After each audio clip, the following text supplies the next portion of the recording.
Welcome back to the TD Podcast. We are your hosts, Tony and Dak. And in today's episode, we are going to be trying something a little bit different. We're going to sprinkle in a recap, sprinkle in our power rankings, and then to wrap up the episode, we have our preview and always our 2-minute warning, which will be our hot takes. So make sure you sit in there and wait for all those delicious hot takes. Don't skip through. Don't skip through. Yeah, Stay I actually have some this everything. week. I actually have some hot takes this week. So whether or not they actually happen is up in the air. However, there are things that have been happening, and Dak is going to be going through the headlines with us right now.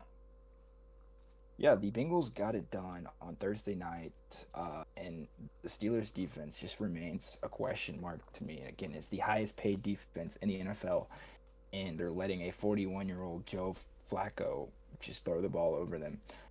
Dolphins got their butts kicked by the Browns, and Tua is still not taking accountability and has another press conference.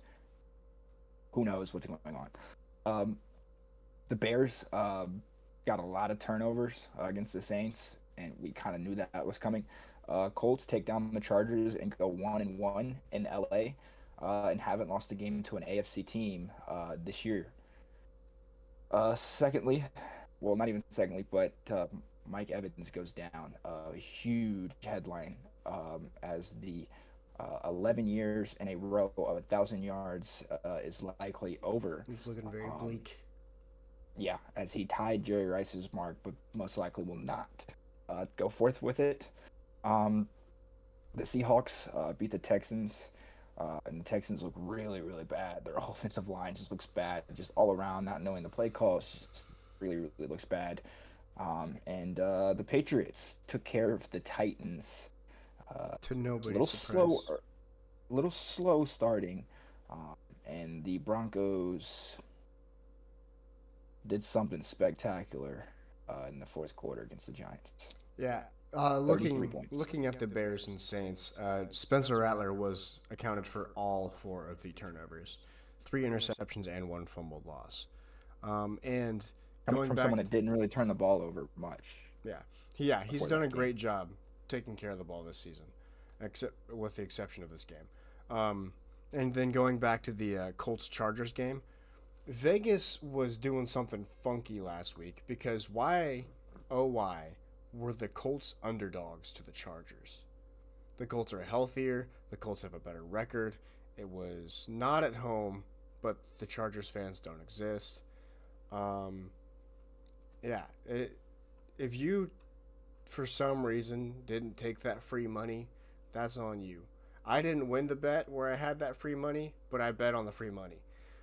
Now to our injuries. Dak foreshadowed the Mike Evans broken collarbone. Is it a broken collarbone now? Is it official? Correct. Oh, so It's he might be out for broken. a minute. Brock Purdy's timeline is coming close. Maybe Mac Jones' time is dwindling down, but let's see if he makes the best of it and gets himself a new contract. Maybe a future Raider. Lamar. Mac Jones, pause. Mac Jones is on a 2-year deal with the Niners. That doesn't matter. Lamar returns this week, and then Jaden Daniels is a question mark with another injury from last week.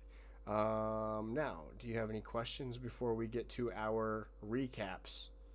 Yeah, before we kind of get into the recaps, I've got 2 questions for you. The quarterback and the media problem. What has been your favorite of the 3?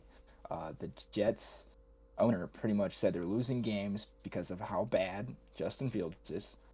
Obviously, I don't know if you heard the Tua quote, but he's not taking any accountability in press conferences.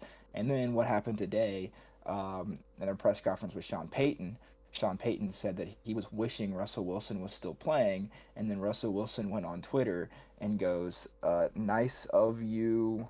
Let me pull it up here. I did see that. I didn't see the exact quote, but I saw him. He said, "Classless but not surprised. Didn't realize you're still bounty hunting after 15 years. Now through the media."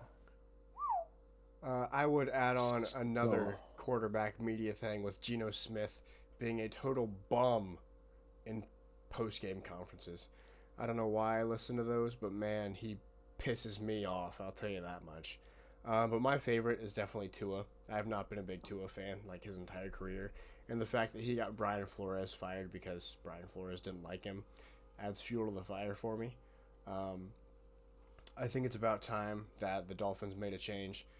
I've been not now. This is nothing against Tua in terms of like injuries happen, but man, he should have just called it quits a while ago after he had that first big concussion. He's ruining a franchise. He's ruining I a don't know. franchise. It's not just him, but he's got a big hand in it. Like he's got at least a Just go listen to Mike portion. McDaniel. Just go listen to what he's saying about Tua. He's saying hard when you're turning the ball over, and Well, then it just sounds to me the like two reporter. immature adults arguing over whose fault it is when they both suck. No, no, absolutely, absolutely. But their Um, defense also sucks. So yeah, my favorite kind of is just the Russell Wilson thing because he is irrelevant right now. He's the backup, and he's not even getting playing time. I mean, he is. They just want him out of the game really really quick.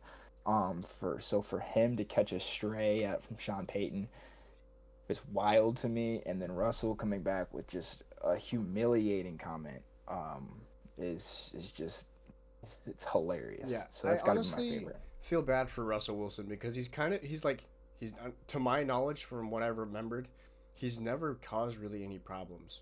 It's just been about his play. Like yeah, he's a cornball. He can be kind of corny, but like it's never been about like he's a bad leader or he's Yeah. this that or the other. He's a locker room cancer. It's just he's lost it. Just it's the same thing with him and Jameis Winston. I mean, Jameis Winston really hasn't ever had it in the NFL, but 30 he's for just a 30. great leader. Was it 30 for 30 or 40 Um, for 40? I think it's 30 for 30, 30 picks, 30 touchdowns. My next question is it kind of foreshadows into my game breakdown. Are the Colts Super Bowl contenders? I just need a yes and or a no. Man, I'm going to get heat no matter what I say.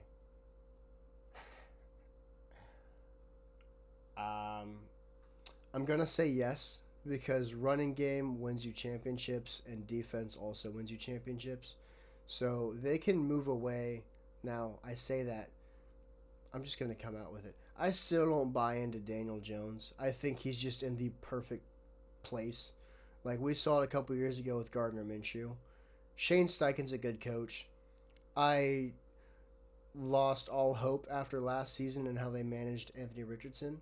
I still don't think they did that the best way, and if you do, then kudos to you, I guess. But I think that's just a poor way to manage a young player in this league that you knew was a project coming in.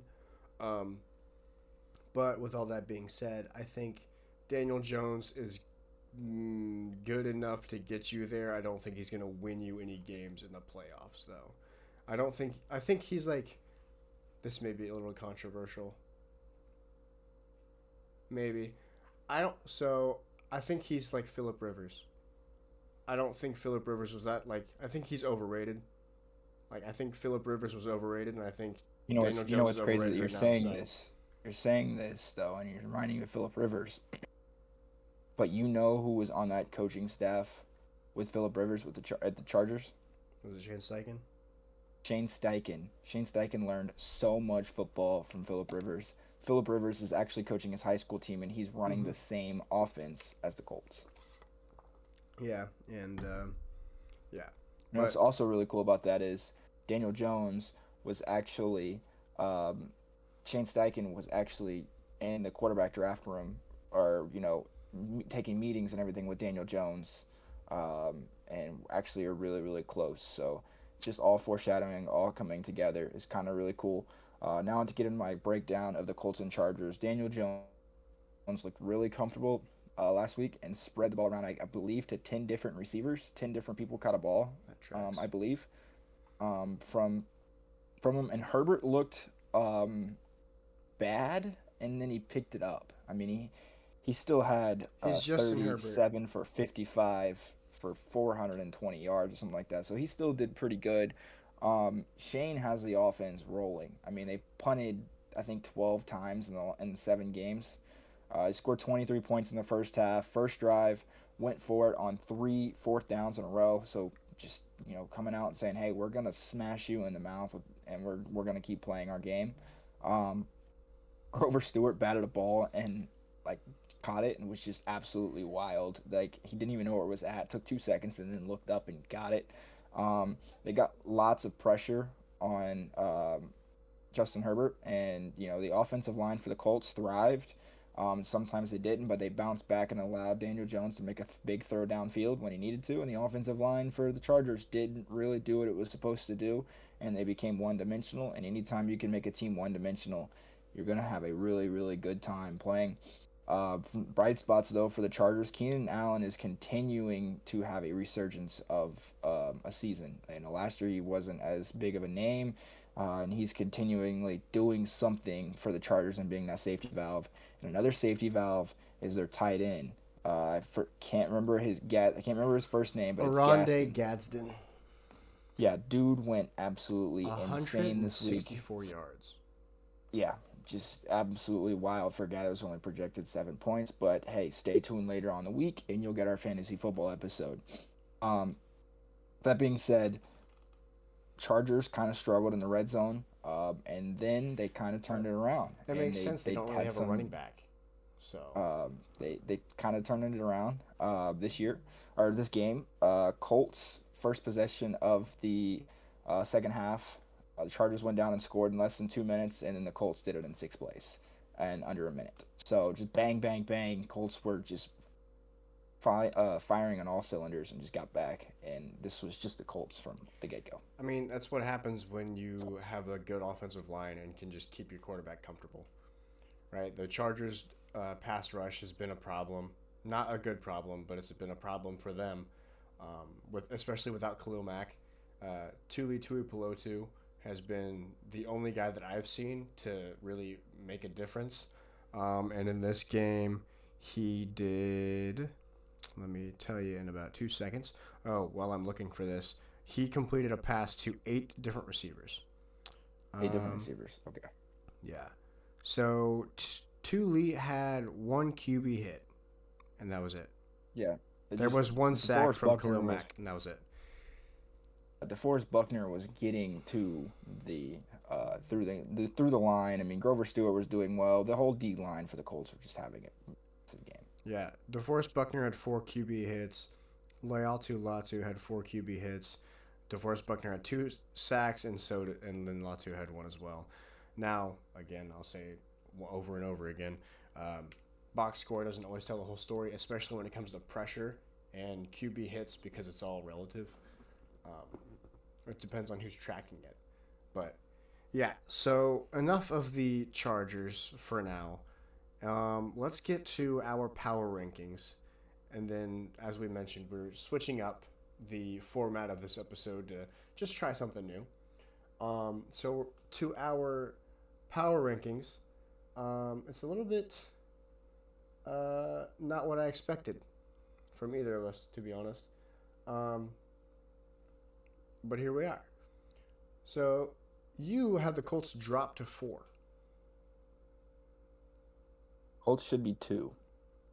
You have the Colts at 2 and 4. Right. So the Bills are supposed to be at 4. Yep.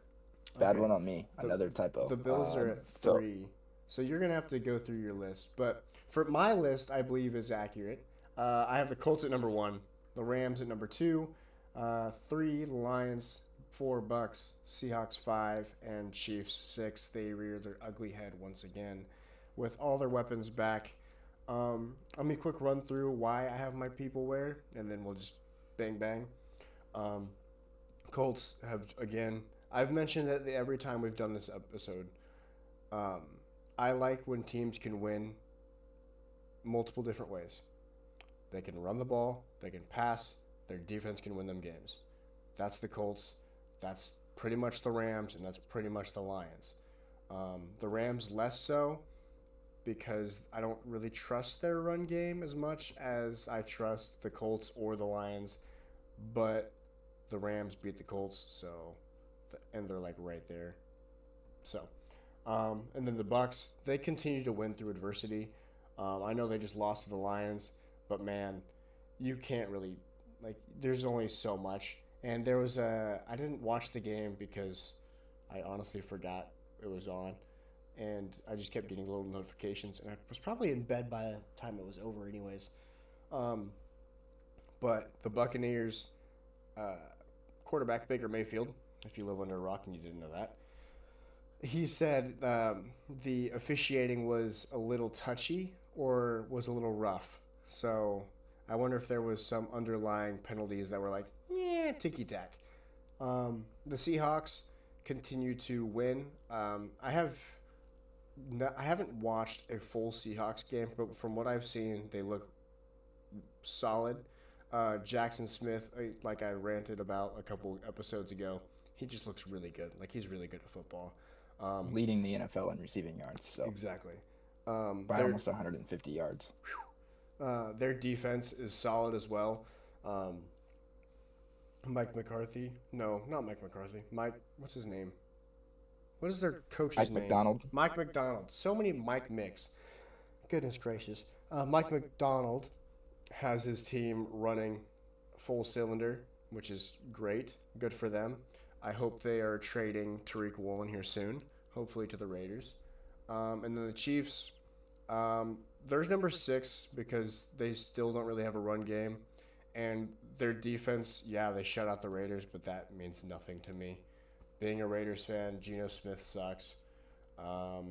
Their defense was on the field 95% of the game, basically. I think the Raiders had 3 first downs, which is just pathetic.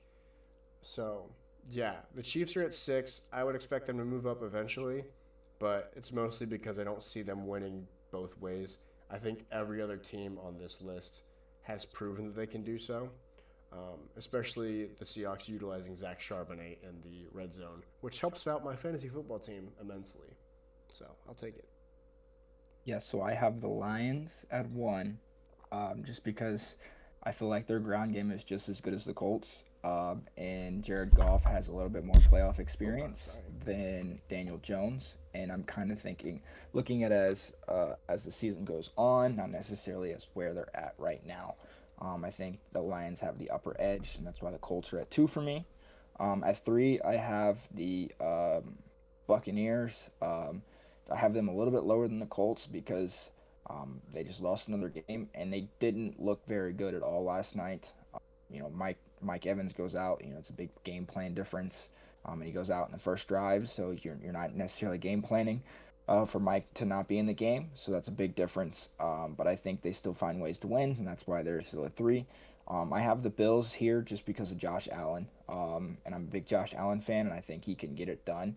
And in the AFC, and I think the AFC is a lot weaker than the NFC. And he's in a division with the Bills, with the Bills, with the Dolphins and the Jets, and that's like 4 free wins every year.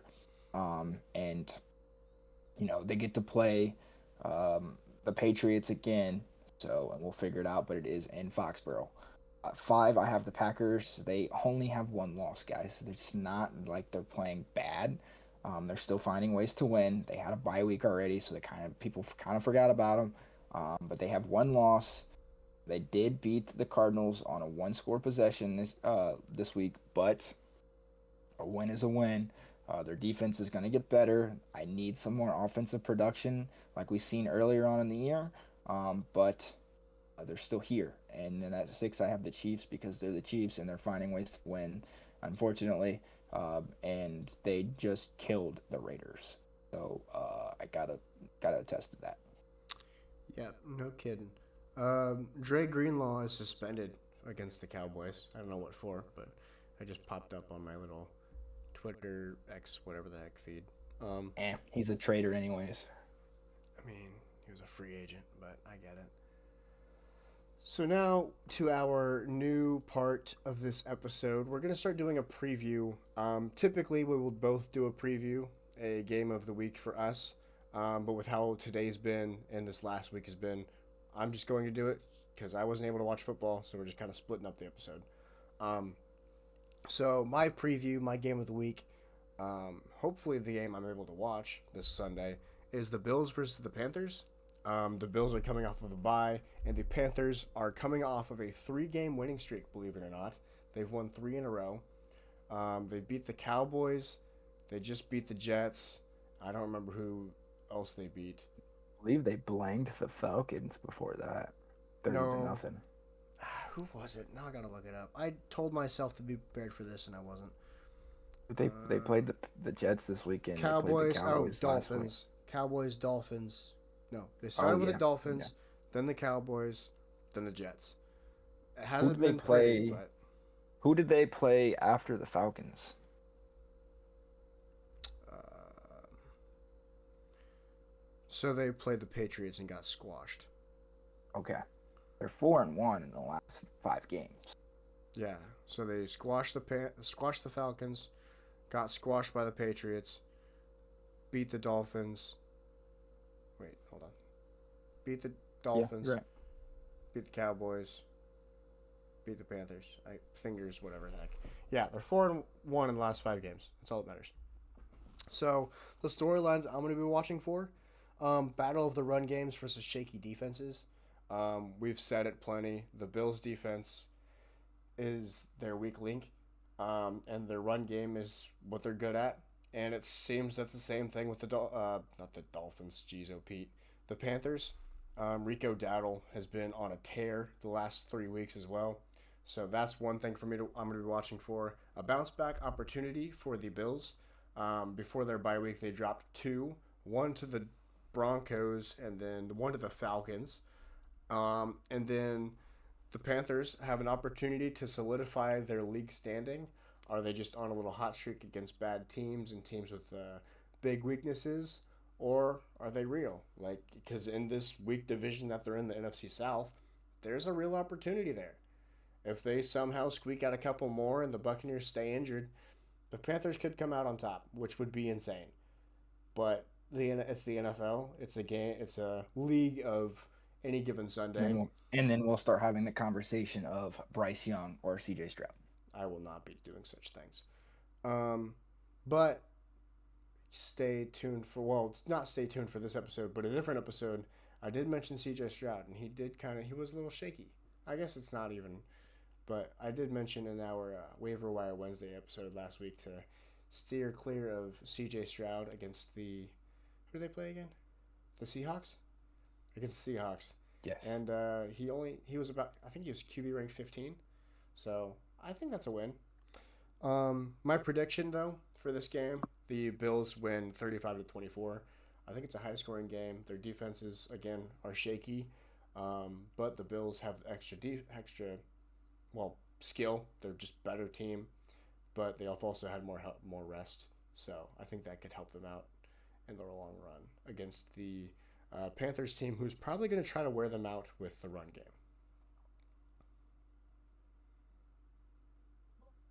All right, I'm looking at points scored this week for defenses. Trying to look at other things.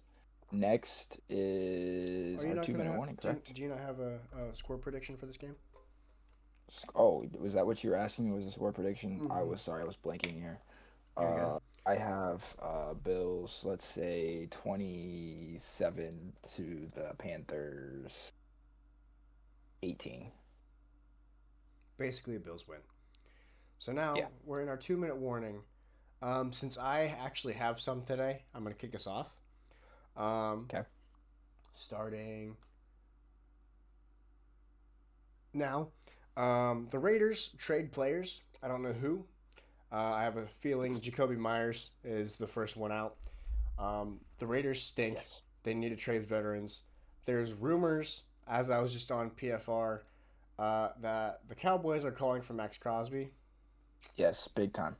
So maybe another Khalil Mack situation, except I hope we don't waste picks. If we trade Max Crosby, one, I'll be very sad, but I'll also understand. Like, this time, I get it. 2018. I didn't understand it as much. How many years does Crosby have left on his contract? He just got extended. Yeah, that's crazy because now the Cowboys can use all those first-round picks they got out of Micah. Yeah. I'm there. I can see it. I'd be upset, but I'd also understand. Geno Smith isn't going to get traded. I Not don't. wanted. Huh? Nobody's He's not yeah. wanted. Nobody wants him. I don't even want him. I'm trying to think if there's any other players from the Raiders that I think could get traded.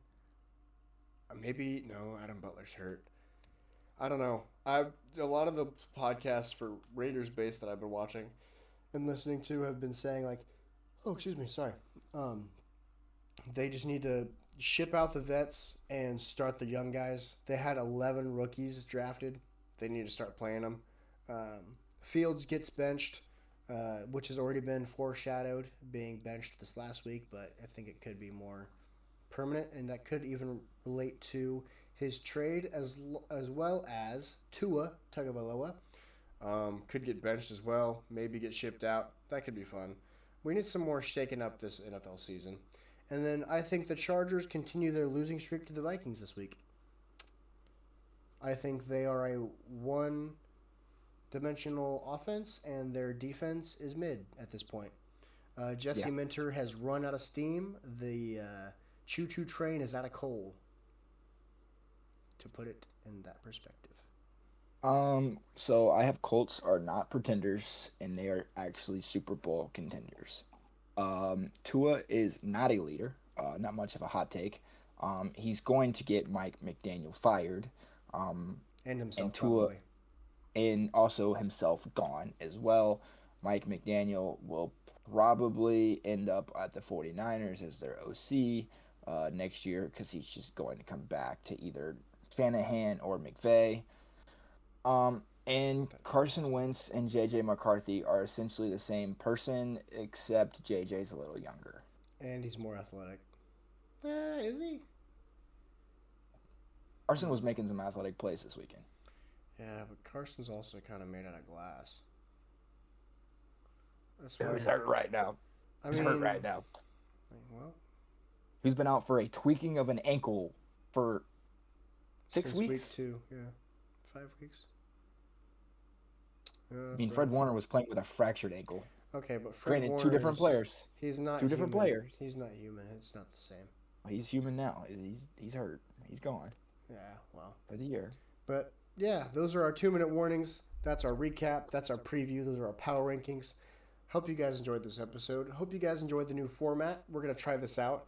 It might be a weekly thing. We're going to try to come up with a new name, too, as well. Yeah, we'll come up with a new name. Because it's not, we're not that smart. Put in the comments of what possibly names you could come up with this episode. Now that you know everything that's coming in to the episode, better come up with an idea for us. Yeah. And maybe we'll credit you on the podcast. Well, if you will use your name, we will credit you. It's just if we get comments. So with all that being said, hope you guys enjoyed. If you did, like, subscribe, comment, and share with everybody that you know that needs to know more about football, because your hosts know about football, and now because you watched this episode, you do too. Peace.